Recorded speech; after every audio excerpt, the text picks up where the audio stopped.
Today, we're diving into a really fascinating and honestly kind of mind-bending idea called the Great Void. It's a concept that tries to connect two things you'd never think go together: the eerie mystery of the open ocean and the deepest questions about what's even real. It all kicks off with this number, over 2,000. According to our source, that's how many ghost ships have been found drifting in the South Atlantic in just the last 70 years. And we're talking about ships that are perfectly intact, nothing wrong with them, except for one tiny detail: there's nobody on board.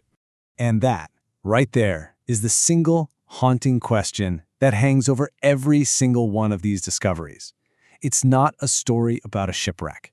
It's a story about vanishing. Where in the world did all those people go? So, to even try to get our heads around this, we have to look past the obvious explanations. The author of the work we're exploring today puts forward a theory that is, well, it's pretty out there. And it all begins by focusing on one family's terrifying story. Because yeah, it's easy to get lost in the big, shocking numbers, but behind every one of these mysteries are human beings. To really get to the heart of it, we're going to follow one family whose simple boat trip turned into an absolute nightmare. So this isn't just about a boat being found empty later on. This is the story of how a family disappeared one by one, out there in the middle of the massive, empty ocean. Okay, so picture this. It starts out totally normal, a family out on the water. But then, one morning, they wake up and their youngest son, Moore, he's just gone. They look everywhere, nothing. The very next day, the horror repeats itself. Now their older son has vanished too.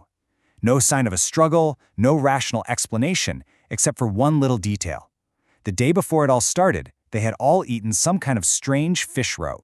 So now it's just the husband, Sangro, and his wife, Lisa, left on the boat.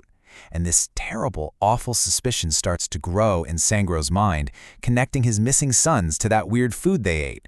He doesn't say anything to his wife, trying to keep her from panicking even more.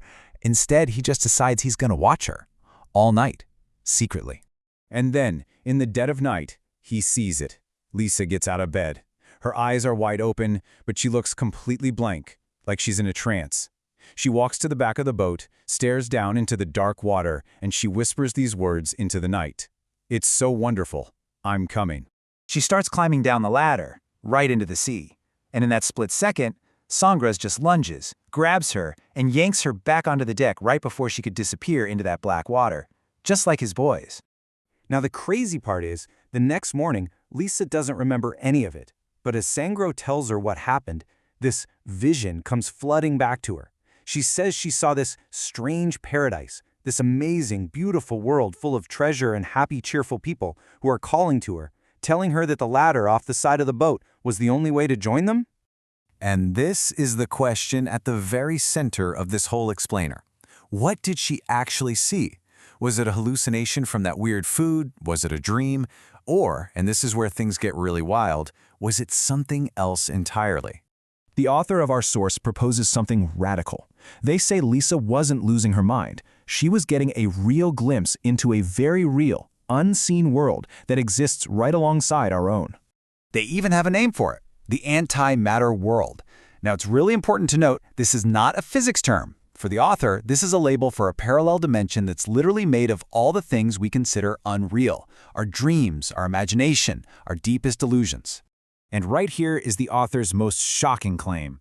They argue that yes, Lisa saw this antimatter world, and that her husband, in saving her, actually made a terrible mistake. He didn't save her, he trapped her in this reality while her children had already crossed over into that other, more wonderful place. Okay, so I know this sounds like some modern sci-fi plot, but the author argues that the roots of this idea are actually ancient. They claim you can find this exact concept hidden in a masterpiece of classic Chinese literature. The author points to this famous line from the classic novel Dream of the Red Chamber. It comes from a place in the story called The Land of Illusion, and it basically says, once you start to believe that what's fake is actually true, then what's true starts to seem fake. It's all about how blurry that line between reality and illusion can really be. And this is the key connection the author makes. Look at this. On one side, you have the captain's wife seeing a strange paradise and being called to enter it. On the other, you have the hero of this classic novel who literally walks into the land of illusion, a world made of dreams. The author's big claim? These aren't two separate stories. They are two different descriptions of the exact same place. This all leads us to the author's grand finale, a point where that wall we all build between what's real and what's illusion just completely crumbles. I mean, just think about it for a second. When you're watching a scary movie, the fear you feel, your heart pounding, the adrenaline, that feeling is 100% real. The terror you feel in a nightmare is real. The emotions you feel when you read a book, the worlds you build in your own head. The author's point is that the impact these things have on us is just as real as any physical experience. The feeling is not an illusion. And this is the final leap. If our experience of these illusions is real, then maybe the illusions themselves are coming from a real place.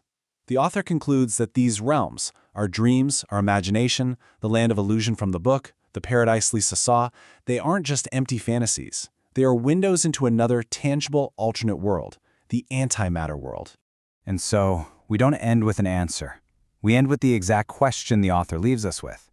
If the thousands of people on those ghost ships didn't actually die but simply crossed over into this other reality, a world literally made of imagination, a world that might even be better than our own, then the question is no longer, where did they go?